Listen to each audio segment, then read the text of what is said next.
that, we want to welcome in Eddie Ghabour, Key Advisors Wealth Management, the owner over there. Eddie, thank you so much for joining us, kicking off things this Monday morning. Let's start out with the headline that, initially rattled markets. You've seen futures under pressure. We're off the lows of the session, off of this downgrade from Moody's when it comes to the U.S. credit rating. It's had this sterling credit rating, still from Moody's. It feels like, though, Moody's playing catch up to S&P, which was back in 2011, to Fitch in 2023. What's your take on this and how meaningful it is? We really don't think it's meaningful at all. To your point, they're just playing catch up. We thought the market would look through this noise. And we actually bought the open this morning to add increased equity exposure. And also, at the end of the day, we just found the timing kind of odd. I mean, they've watched our debt explode to $37 trillion and then finally decide to downgrade the debt.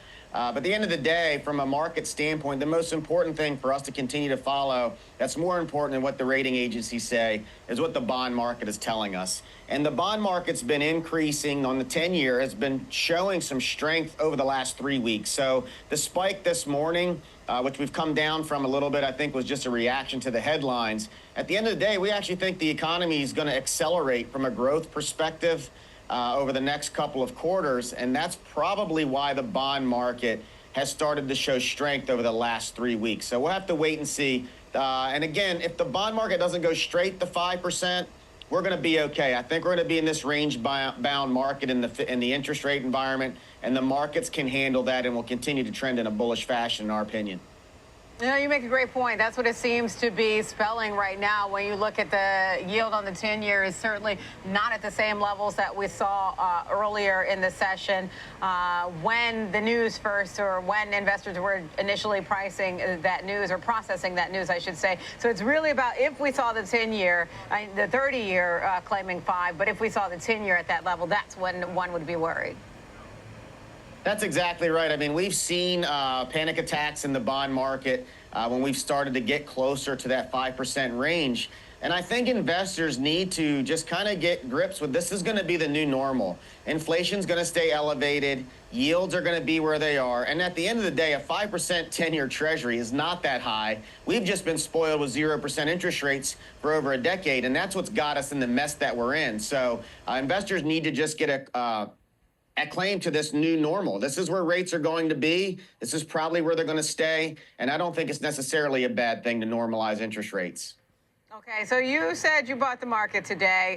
You've taken also various positions. I know this morning you bought into XLY. So you're looking for exposure here, obviously, to consumer discretionary.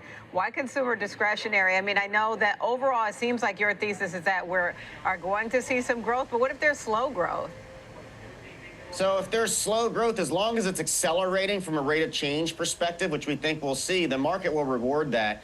And at the end of the day, if we're wrong on the data, we'll get out of that position. But we're buying areas right now that still have a lot of upside just to break even. These areas have been hit really hard during the sell-off that we've had at the beginning part of this year, and they're just now starting to play catch up. So when we're looking at forward-looking data, we want to get ahead of it and buy things that we think have the most risk-adjusted reward for our clients. And that's an area that's been really hated. And it has Tesla as one of its top holdings. And I think there's a lot of momentum behind that name, which is a reason why we've increased our position there this morning, along with other areas. Okay.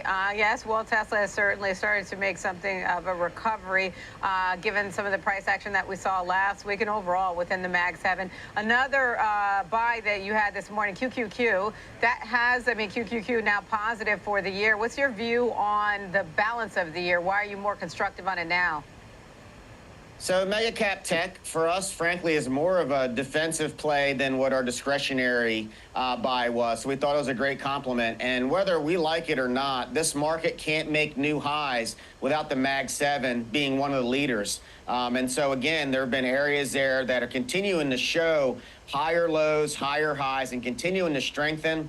And if our thesis is right here, growth accelerating, I think you're going to see these names continue to catch a bid. So it's a great core holding for us, for our clients with the right risk tolerance.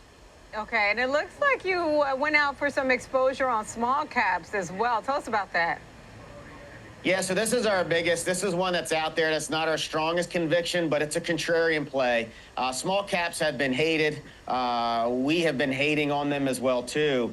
But when we look at the scope of things, if we're going to be getting trade deals, if we're going to get the 10-year kind of top out and stay range bound, and we start to get acceleration of growth, I think you're going to see small business sentiment start to increase again. And small caps have slowly started to show some strength. So we put a position on today, and we will buy more if we continue to get confirmation that we're going to get growth. And this is an area that we think can generate quite a bit of alpha because it's very under-owned, but we will be quick to cut it if it ends up burning us on the trade. Okay, understood. The desire to be quick to cut it if necessary, especially given the underperformance when you compare, for instance, to the S&P 500 of IWM. But, you know, if you're right, you're right. And especially to your point about seeking alpha here. But let's talk about your last buying position that you took, SMH. That's a semi exposure there. What's the view there? So when you go into a full-on risk-on environment like we think has already started here, many times you're going to see the semiconductors lead the way.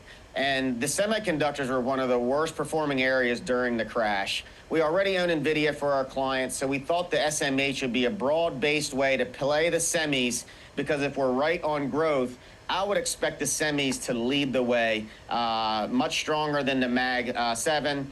And so this, again, is an area that has quite a bit of upside just to break even from its highs of this year. So we thought it was another good entry point to add to the buys that we made last week. Okay, and then Eddie, I want to just ask you really quickly, going back to kind of what started our conversation. There are analysts that I've heard from that seem to agree with your view with regard to Moody's. It's essentially more bark than bite here. But there's also the view that when we see the momentum that we saw last week, that the market was overbought. Where do you know, in that a negative headline, you kind of needed that essentially to bring things in balance. Do you think that that makes sense? Absolutely. I mean, you want to see drops and you want to see little small corrections in a bullish trend because it's very healthy. At the end of the day, there are so many people that have been wrong about the economy, beating the recession drum, that this market is under-owned. This is probably one of the most hated snapbacks I've ever seen in my career. And I think this is why there's a floor on how big of a drop we'll see here in the near term, because every time you see these drops, these folks that have been completely underinvested are going to be forced to buy to keep up with the market. And so you got a natural buyer in this market right now on dips. There'll be a point in time when that doesn't work, but until now, I'm going to not fight the tape and continue to ride this momentum to new highs that we think will hit this summer. Okay, not fight the tape here. All right, that's Eddie Ghabour, Key Advisors Wealth Management. Thank you, Eddie. Thank you.